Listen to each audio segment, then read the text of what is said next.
Hey, what's up, YouTube? Aussie Prison Talkie. Before I get into today's video, guys, I'd appreciate it very much if you would hit that subscribe button, hit the notification bell on all, like and comment and share my videos. It would help my channel. It would help my channel out a lot.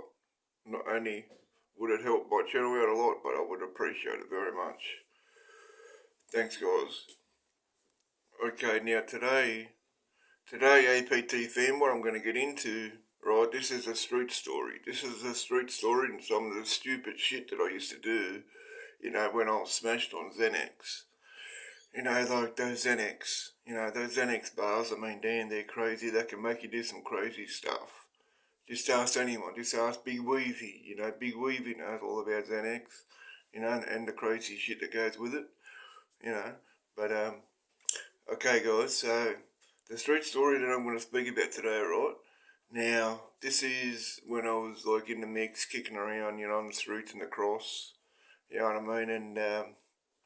And the year is 1997, July of 97. So what happened this day, right? This morning I got up, and I had my usual shot of heroin because I went out and done a lick the previous night, you know what I mean, to make sure that I had, my heroin and everything that I needed for when I woke up. You know what I mean? Because it was just one of those things that you had to do back then, especially when you're like myself and had a big habit. You know what I mean? Big drug habit, heroin habit, and so forth. So woken up, I've had my shot of heroin, and and I also took 4 bars of Xanax. Four bars of Xanax because I had 6 boxes. I had 6 boxes of Xanax. 6 boxes of Xanax, roughly about halfway to heroin, some weed and alcohol and shit like that. So I'm sweet, I'm set for the next couple of days. You know what I mean? You might seem like, damn, that's a lot, that'll last you more than a couple of days, but nah. Not with my drug habit, APT fan. It was crazy. Anyway, so I've taken had me shot, right? I've shot up roughly about $450 worth of heroin in that first shot in the morning. And I took 4 bars of Xanax, right? So I hit the streets, I go out, right? Because I was staying in a motel at this time. Because, I used to stay in motels a lot back in those days. So I hit the streets, right?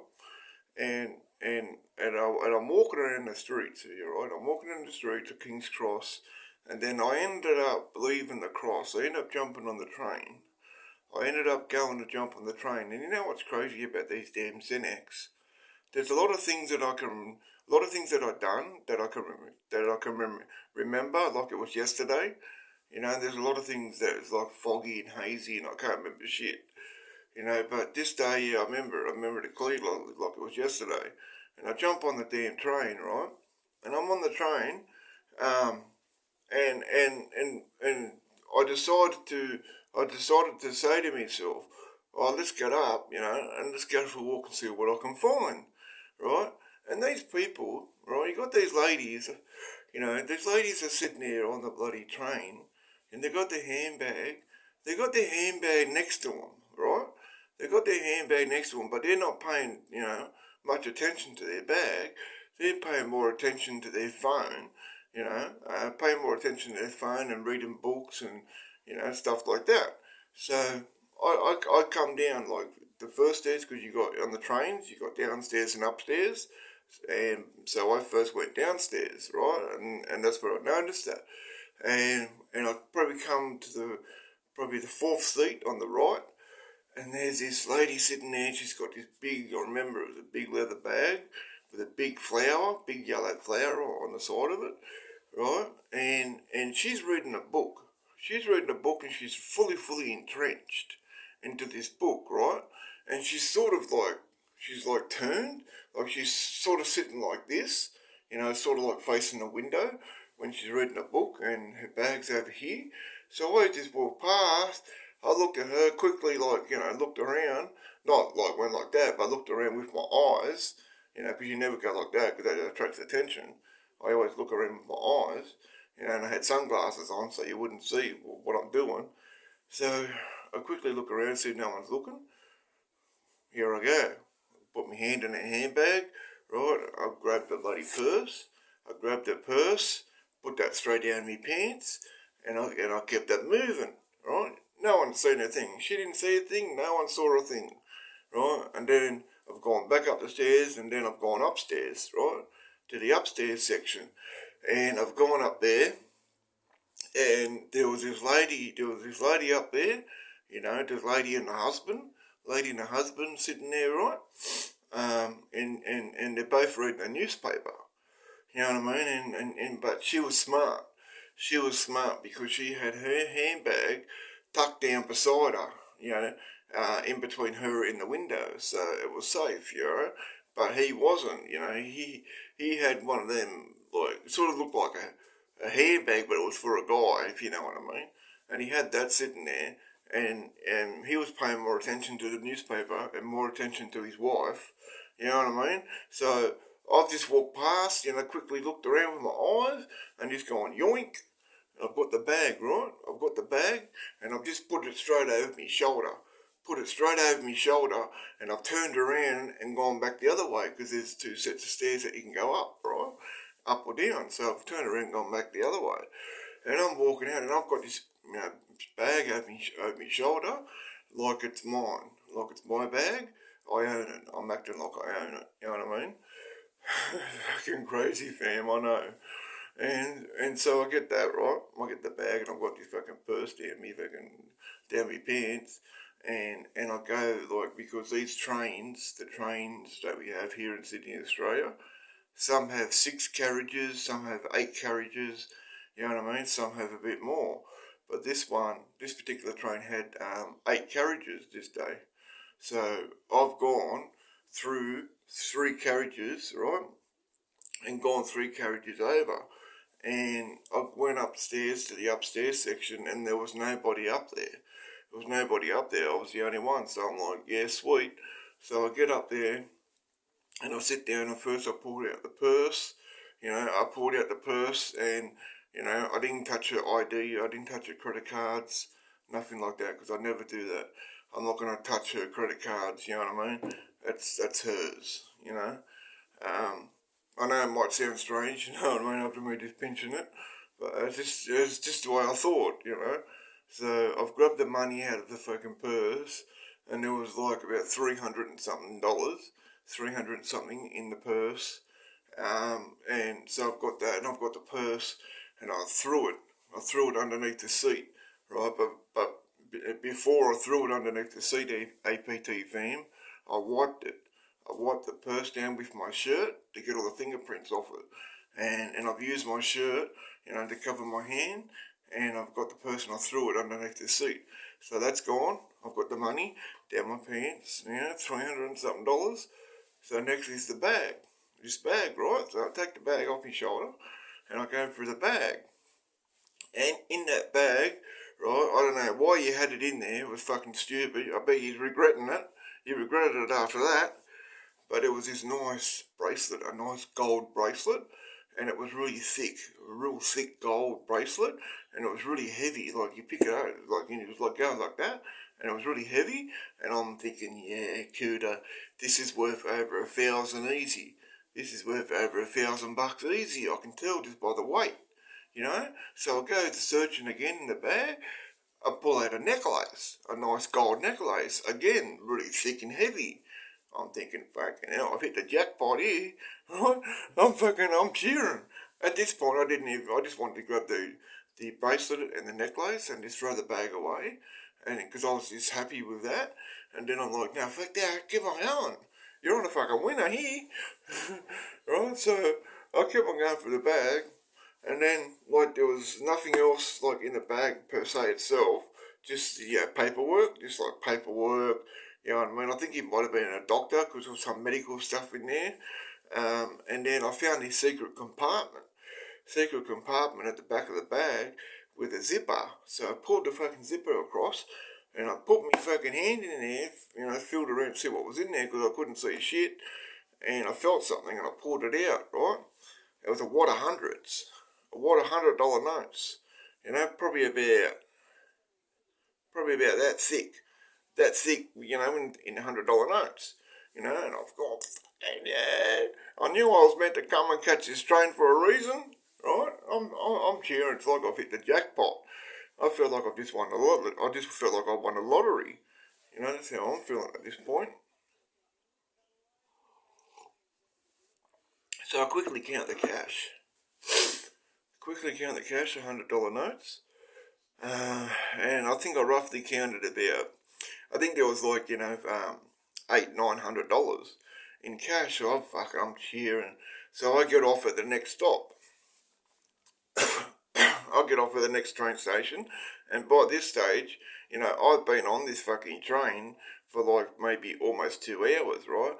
So I've ended up from the fucking city. I got on from the city, right, and I've ended up in the middle of like a whoop whoop, right, middle of like a whoop whoop, the fucking middle of nowhere, and I'm like, holy fuck, where the hell am I?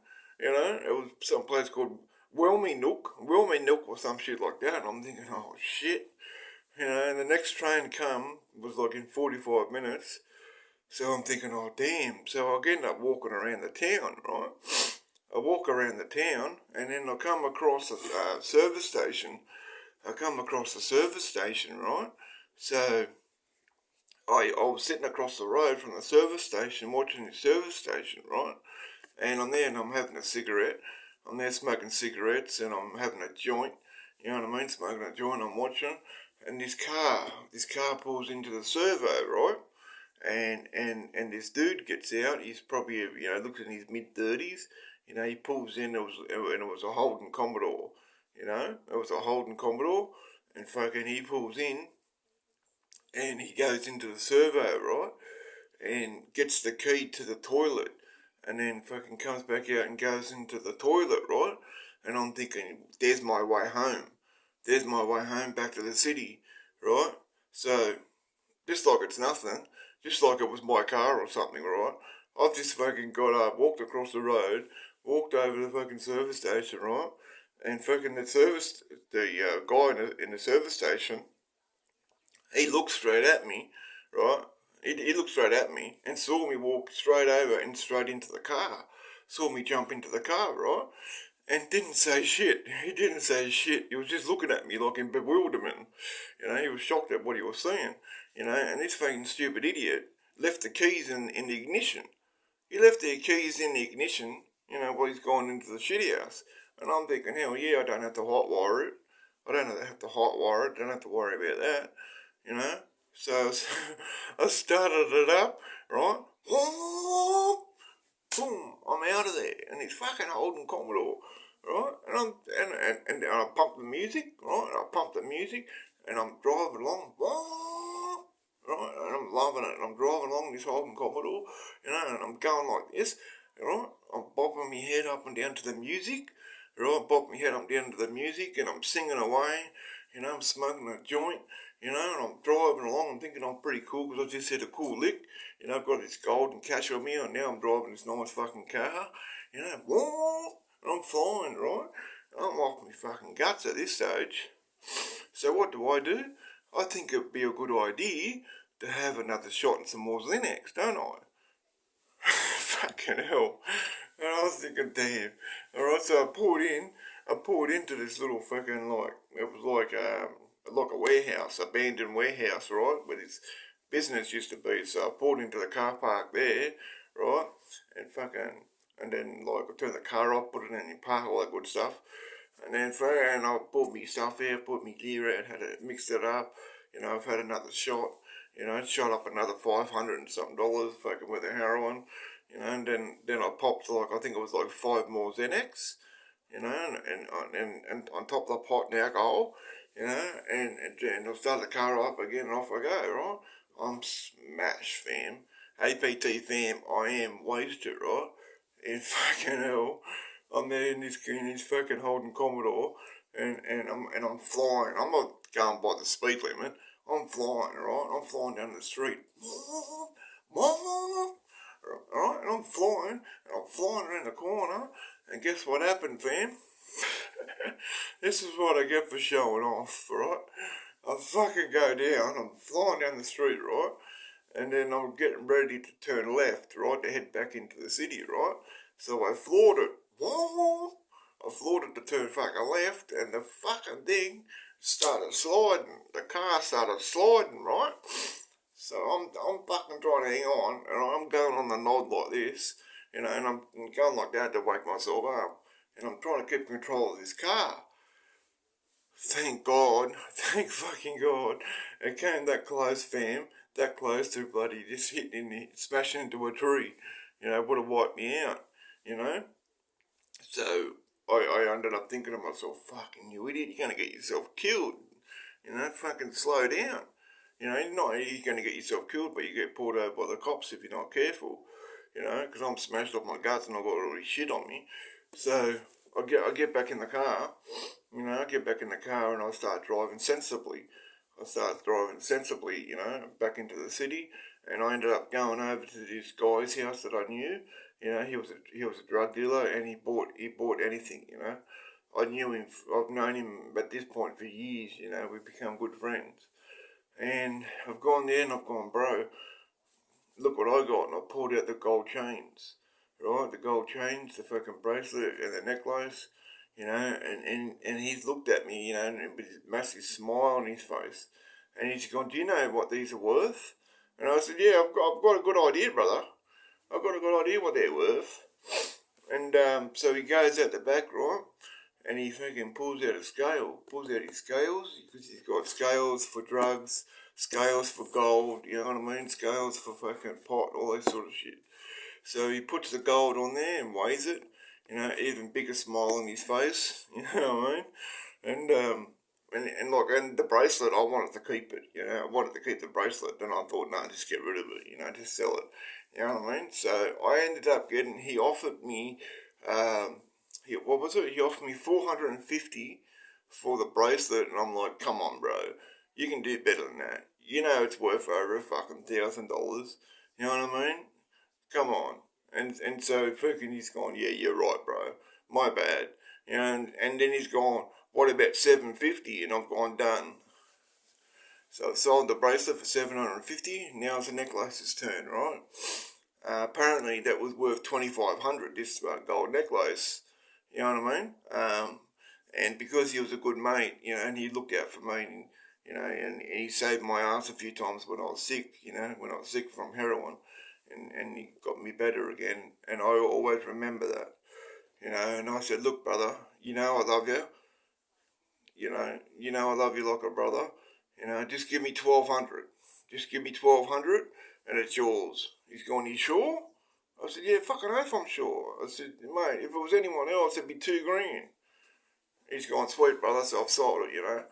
So that was pretty cool. I got him $750 for the bracelet and $1,200 for the fucking necklace. You know, I'm cheering. You know, this ended up being like, you know, a fucking really good day for me. And because I told him what happened and how I got it, you know. And he goes, damn. He goes, brother, you were meant to get on that train. And I said, yeah, I know. That's what I was saying to myself. Crazy, eh?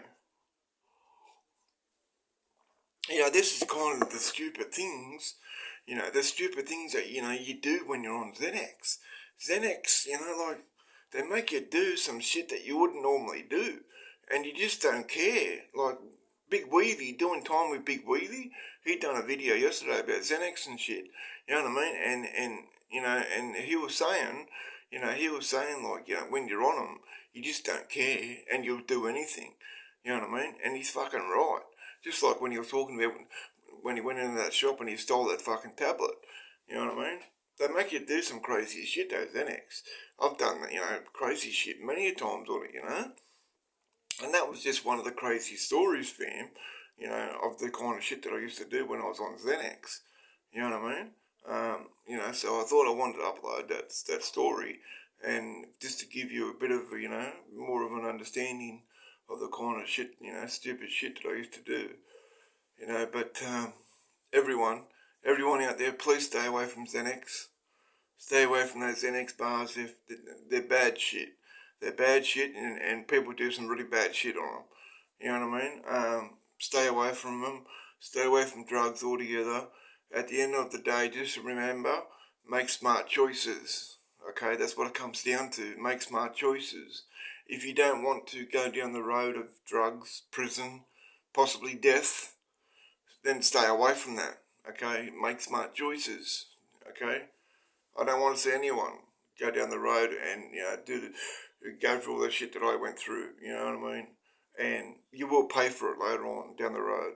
Later on in life, God forbid if you live that long, if you get into that shit, because it can be a short life, when you're in the drug scene and in the mix in the streets, it can be a very short life. So just think before you do things, okay? I just wanted to help. I just want to help as many people as I can. I hope all the APT fam out there is doing well. I'm back on the grind. I'm back on the grind uploading videos, alright, APT fam. I've been going live a lot because I love, chopping it up with you guys, interacting with the APT fam. I love the APT fam. You guys are awesome. You know what I mean? I love you guys very much. Much love and respect, APT fam. I salute every single one of you. And everyone who's just subscribed recently to the channel, welcome to the APT family. You're more than welcome here. Here we are a family. And this is not my channel, it's our channel. Okay? So, once again, on the way out the door, please hit that subscribe button, hit the notification bell on all, like, comment, and share, all that good stuff. And you got any comments, any suggestions on any previous, on future videos that you want me to do, something you want me to talk about, just drop a comment down below and I'll get back to you, okay? Alright fam, take care, be safe, and remember, I love you all. Bye for now fam. Peace.